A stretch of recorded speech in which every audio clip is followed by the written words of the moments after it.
ఈరోజు సాతాపూర్ గ్రామం కేఎల్ఐ కాలువలో ఉన్నాం. ఈ కాలువల పరిస్థితి చూస్తే రేపు నీళ్లు వదిలితే రైతులకు చేరుతావా అనేది కూడా అనుమానంగా ఉన్నది. నిన్ననే మన మంత్రి జూపల్లి గారు కేఎల్ఐ పంప్ హౌస్లను స్టార్ట్ చేయడం జరిగింది.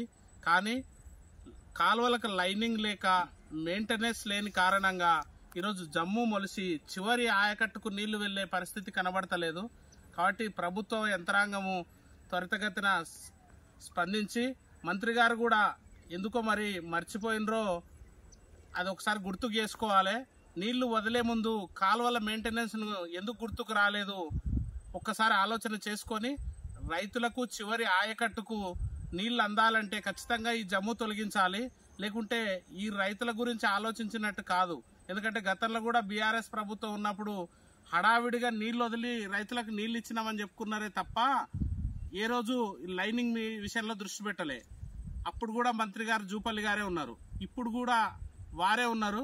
కాబట్టి ఈ జమ్మును తీసి నీళ్లు వదిలి చివరి ఆయకట్టు రైతులందరికీ నీళ్లు అందే విధంగా పనిచేయాలని లేని పక్షంలో రైతుల పక్షాన ఖచ్చితంగా పోరాడతాం. జమ్ము విషయంలో ప్రభుత్వము మంత్రి గారు త్వరగా స్పందించాలని భారతీయ జనతా పార్టీ నుంచి డిమాండ్ చేస్తా ఉన్నాం. భారత్ మాతా కీ జై.